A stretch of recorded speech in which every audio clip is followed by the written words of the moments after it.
gülümser. Ne hayretliyim. Öyle bir miras bıraktın ki sen benim omuzlarıma. Benim bu yaşlı omuzlarım nasıl taşır?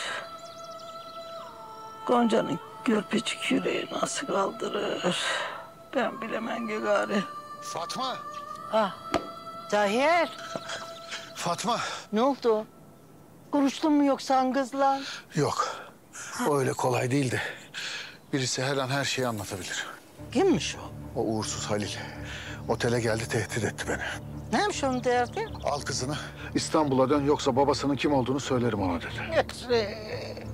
Bu cibilliyetsizin ağzı bir kere olsun ömründe hayır açtığı hiç görülmemiştir ha bugüne kadar.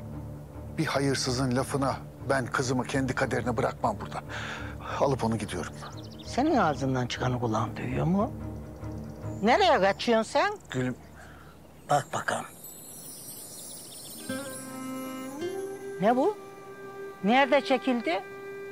Orada çekildi. Eğirdir'de. Gonca kızın kaderi Urla'da yazıldı. Tüm bunlar yaşanırken ben burada değildim. Yani bu benim suçum mu? Ben onu çok sevdim. Sahiplendim. Kızını kızım belledim. Hata mı ettim ben? Ha? Hata etmedin. Etmedin ama kızını alacaksın karşına. Bir her şeyleri anlatacaksın, söyleyeceksin. Yapamam. Gonca'yı alıp İstanbul'a gidiyorum ben.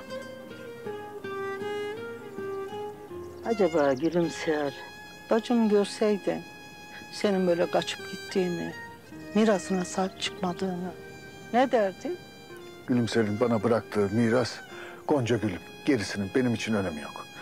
O sana mirası. Ya Gonca'ya bıraktığı mirasını alacak.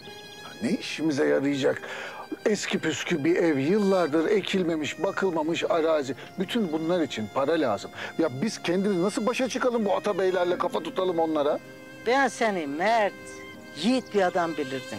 Öyle anlatırdı gülümser ya seni bana. Ne oldu sana Tahir Efendi? Sen niye böyle gevşedin? Ha? Korkulu rüya görmektense uyanık yatmak evladır. Ben kendim için korkmuyorum. Kızım için korkuyorum. Benim tepemin tasını attırmasınlar, yakarım bu alemi. Hep öfke, hep öfke. Kaygısız baş anca bostan korkuluğunda olur Tahir Efendi. Korkunun eceli bir faydası yok.